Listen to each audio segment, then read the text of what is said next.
Welcome back again, everyone. Research Works podcast here at the pre-conference workshop in Melbourne at the EACD, the IAACD Conference 2025. And with me is a very special guest, someone I look up to, my mentor, Professor Ros Boyd. How are you? Good, wonderful, thank you. It's so lovely to have you here in this beautiful setting. The birds are chirping. We're under this amazing tree with the old monastery behind us.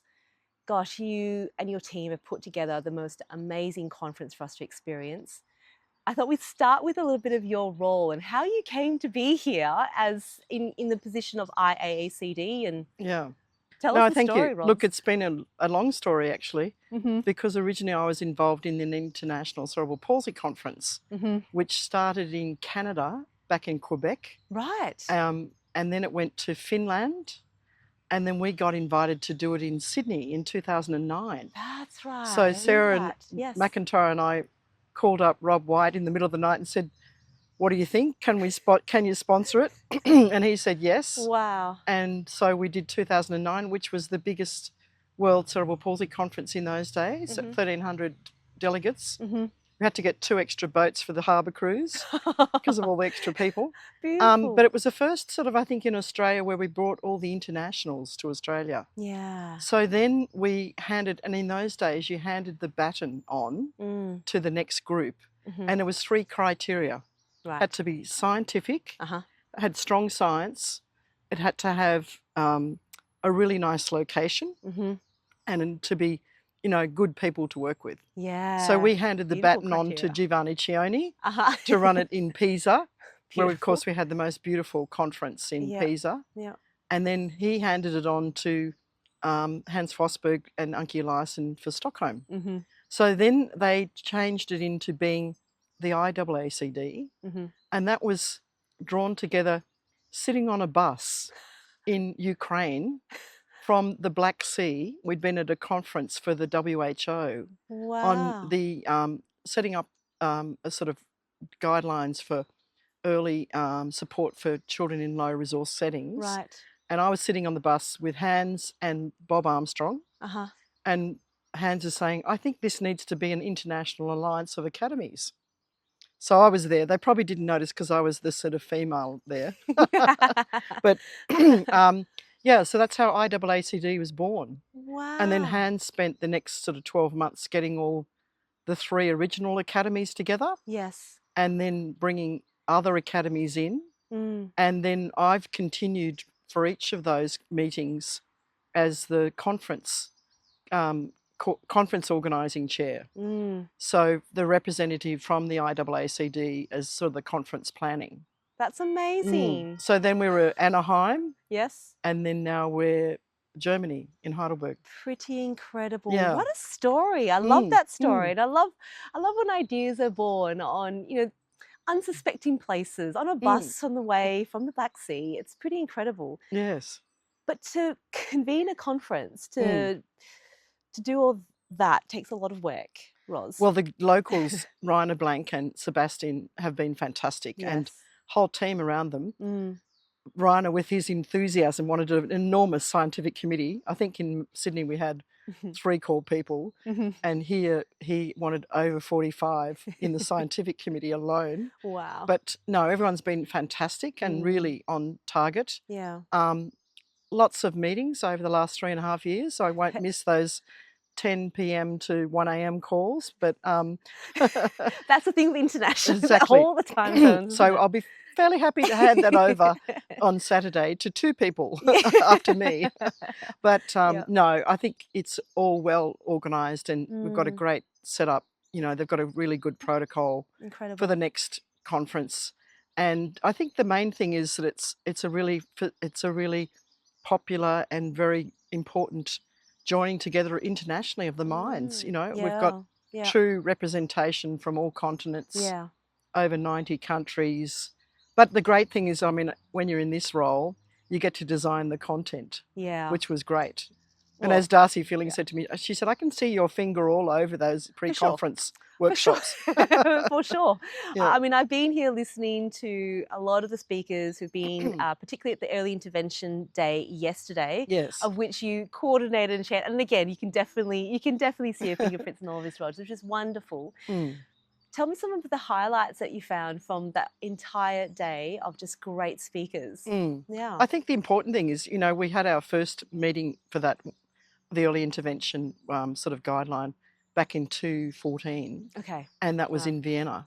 Wow. And since then, obviously 2017 published the first paper. Mm. But, it's great to see all the multi-site international randomized controlled trials. Mm. But, the challenge is we've got 2 that have shown effectiveness. Mm-hmm. The REACH trial that we led from Australia, Yeah. and also Kath Benfer's trial in LEAP Yeah. in India. Yeah. But most of the other trials haven't had really strong effects yet. Mm. So we've still got a bit of work to do. But Mm-hmm. to me, yesterday, the highlight was coming together the content of the intervention and what works was a theme throughout all the presentations. Yeah. And a lot of it was the coaching model of Yeah. families, Wow. and that families become the centre of it. So we've moved from a traditional therapy model of the therapist being the expert coming in and telling the parents what to do, Mm-hmm. to guiding and supporting the parents to be the best Mm. teachers for their child and to be the centre of this. Yeah. And that's what works. Yeah. And we started with, in the morning, the evidence from the REACH and GAME trials, and Gunki talked about her sort of translating her baby Kimped into home-based version. So, we've got to be more flexible, Mm. because families don't want to turn up at a rehab centre necessarily for Mhm. frequent therapy, not when babies are small. Yeah. Yeah. And then the other elements we went on in the and talked about the visible study. Mm-hmm. And so you gain what you train, in that Yes. we've shown really high improvements modifying the environment for babies to improve their vision, Beautiful. which is Yeah. pretty groundbreaking Wow. stuff, because Yeah. no one's been game to do a randomised trial of early vision Mm. intervention. Mm. And then in the afternoon, they went on and talked about implementation of trials and in low resource settings. Yeah. So Golam Muller has done this amazing project in India, and he's seen over 4,000 families through his model of Incredible. having ASHA workers trained Yes. for surveillance. Yes. And then the Canadians followed with their implementation work, which is Yeah. part of the next step, really. Yeah, talk us through a little bit more about that, because implementation, and I've spoken to Alicia Spittle before, and I said, what's on the horizon? She's like, well, I think we need to make sure we're implementing here. I think Yes. that's a really vital next step. Where are we with implementation? Yeah, and that's not easy. It's not simple. People think Yeah. it's straightforward, but Leanne Saksowski does her heads in a bit, because it's kind of it seems really simple, because it's about, do people adopt Yeah. the new information, Yeah. and how faithfully, with good fidelity, do Mm. they actually deliver it? Mm. But actually, what we found in the REACH trial with Kim, who was our PhD student, Yeah. is that it's about the enactment of the parents. Yeah. So that's it's like a Chinese whispering campaign, Yeah. from the Yeah. experts, the leaders, to the coordinators on the ground, to the Sure. therapists, to the people delivering, the Sure. peer workers, and then to the families. Yeah. But I think implementation it's a sort of, how do you change people's clinical thinking, Mm. and how do you change their relationship with their family, which is Yes. often very good, but Yes. is it sort of a paternalistic relationship, or is it a more supportive, boosting, coaching relationship? Yeah, that's really true. Mm. Do you think that's why we're seeing in countries, well, like Golem's work and Yes, LMIC, why we're seeing the impact of implementation there, just it seems to be exploding in terms of the work absolutely. that you've been part of with Kath Benfer as well. Is that the difference? Absolutely. And the Yeah. work we've done too in Georgia, in Mhm. Eastern Europe, Mhm. in our Born to Get There program with Yeah. Andrea Gazzetta. Yeah. The team in Georgia under Nana Tashvili have done the most amazing job in 3 years, they've taken on board all the early surveillance, Yeah. all the early intervention, and they're now doing the vision impaired babies. And Right. I mean, in 3 years to get all that sorted is Right. remarkable. Yeah. So we've done systematic training on general movements high and all the different tools. They've implemented that right across the country during COVID. Wow. And now they're even changing their whole system. So their problem is that they have a very high number of babies with really severe birth asphyxia because they're born in the mountains and they don't have easy access to the tertiary hospitals. Right. They don't have helicopter transfer. Right. So babies can't get cooled. So they See. don't have all the sort of treatments that we The have. modern tech. So Yeah. they've got a high number of babies with severe quadriplegia and dystonia Wow. and high number of babies with CVI. Yeah. But now they're starting to think, well, how can we modify this? How can we get those babies to the hospital, get that early, very early treatments, Yes. better care, Yes. and they'll reduce their numbers. Yeah. And the same in India. Since we're in India with the LEAP study originally, the senior medical people there, Aaron Singh, have changed what's happened nationally, that all mothers now have babies in hospital. Wow. Whereas previously they used to be born in the village with an ASHA worker. Right. So that's got to reduce the rates of brain injury and early cerebral palsy. Yeah. So what's the challenge there then for countries like Australia, countries like in Europe or the US, when it comes to implementing what we're knowing now is probably working more? Yes. What do we do? Because I suppose there, in a way, there's implementations not just about, I guess, adopting the new. It's also abandoning things that we might be quite comfortable with, or it's how we've trained. And What we're very wedded to. yes, that's Exactly. right. Because that's a big challenge, right? And people have often Yes. spent a lot of time and money investing into that. And yeah, what's your I always said it advice was and harder message to there? teach an old dog new tricks. Yeah. And I mean, I was a therapist who trained in one of the last Bobath courses. But, you know, Yeah. I think it's about people rethinking Yeah. their practice. Yeah. And I was just in London at Great Ormond Street, and it's interesting because I'm back there where I'd been when I was working in England. But, you know, things that I learnt then still hold true.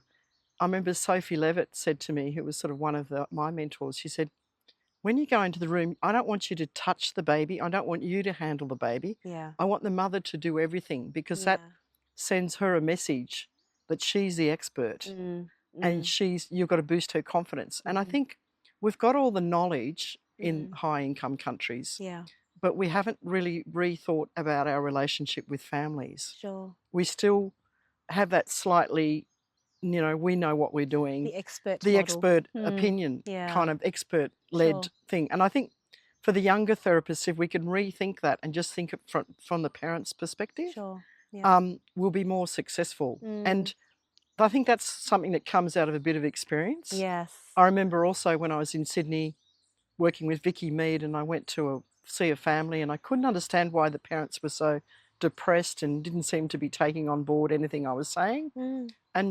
And Lee Ma and Vicky Mead said to me, well, you know that they're the stolen generation. And I said, like, what are you talking about? I hadn't really any knowledge. So I think it's about thinking from a different perspective. Sure. What are the parents thinking? What are they taking on board? Yeah. And actually that's what we found from the REACH study about the enactment. Yeah. You know, letting the parents show us what their achievements are. What are they thinking? What's successful? It's very powerful. What is challenging? I think it's subtle. Yeah. And it's the same in our LEAP surveillance. When we started the LEAP early surveillance, we went to the First Nations communities in northern Queensland and said, you know, we want to start helping you. And they said, we know about that thing, cerebral palsy. We're more worried about autism and that thing about fetal alcohol. So we completely changed what we were doing. We talked less about identifying cerebral palsy, and then we used the word high risk, and they said, you're going to take my baby away, are you? Wow. So we thought, okay, we have to rethink all this. And so with our Indigenous PhD student, Leanne McRamsamy, who's presenting some of the work here, we've completely changed the language, the way it's delivered, and we've moved in North Queensland from only a 50% success rate of families coming back after their baby's been in special care to now over 85%. Wow. The health system's What a absolutely difference. thrilled Yes, of because course. we've had it, as Yeah, they said to us, if you get them and then you get them at hello, you've got them for life. yeah. It's that relationship, isn't it? That's coming Mm, through strongly more and mm, more these mm, days. And that's it's all very tangible and it's all within our mm. hands, so to speak, to be able to Yes. make these changes. I suppose, what's the future now for early intervention after everything that was presented yesterday and still Mm, for discussion, I suppose, today as well? mm. Where are the gaps? What's the future? I think the gaps are still at not only, I think it's now in training clinicians and Okay. getting them to implement. I Yeah. think we need Okay. to do a few implementation studies. Yes. I don't think it's a case of just handing it out to them and doing a few webinars. I think Mm. we actually need to coach therapists. How could you do your early intervention more successfully Yes. on evidence base? Hmm. Because it is a rethinking mindset. It is. Yeah, Yeah. and I worked a lot with psychologists when I was a young therapist, and that Yeah. was really helpful because they said, I want you to think about every single word that you say to the parents and Mm. how they might Mm. perceive that. Yeah. And that was really good training. Mm. That's one thing I think we need to do in high resource settings. Sure. I think we've got a lot of the rest of it covered. We know the sort of areas that we should focus on, but the areas that we don't do well is vision impairment, Yeah. cerebral visual impairment. Mm. We don't know enough about early screening, Yeah. about early intervention. I think Andrea and I'd like to run a big international trial Gosh, that'd be in high wonderful. income countries, and I think Mm. that would be a good place to start, and low income Yeah. countries. And then I think we've got a lot of responsibility to work with our neighbours in low resource settings Yes. and to help them implement all Yes. these things, because we shouldn't be training them on old approaches. Absolutely. We should be training them on Absolutely. what's current now. Yeah. And LEAP's a No, great excellent. example of that. Yeah. Yeah. Well, that's such incredible work, and I'm looking forward to speaking with Kath Benfer, who's one of the Mm, keynotes here as well. Looking forward to speaking with her later on and hearing her mm. keynote and just seeing what's happening globally, which is the whole idea of this conference, isn't it? And to Yes, see the common themes, but also where the absolutely. differences are and where we can learn from each other. And that's come Mm. through already, Ros. So congratulations on putting together the most amazing, the most incredible program that we all get to be part of right now. So thank you. And thank you for sharing with us about the Early Intervention Day yesterday. That was absolutely fabulous. Well, thank you for being here. As I said to Raina, we're very lucky to have you and your team Oh, because this thank is you. broadcasting Mm. all the work out there, and we know a lot of people are listening across all continents, and Yeah, that's the whole value of this. absolutely. Because Oh, it's not just wonderful. those who are lucky enough to come in Mm, person, mm. but it's everybody else who's online that can get all this latest information. That's right. It's the Yeah, whole idea, isn't it? We're all yeah. trying to do our part. So, no, thank you for Mm. having us here. And thank you to all of our listeners. Again, another great talk. Always wonderful to know about the history and the heart behind why conferences like this even exist. And it's such a privilege to be part of it and to hear the stories and to be excited about what the future holds and what we can all do individually as clinicians and researchers as well. So thank you for that, Ros. And we'll talk to you all again really soon. Bye.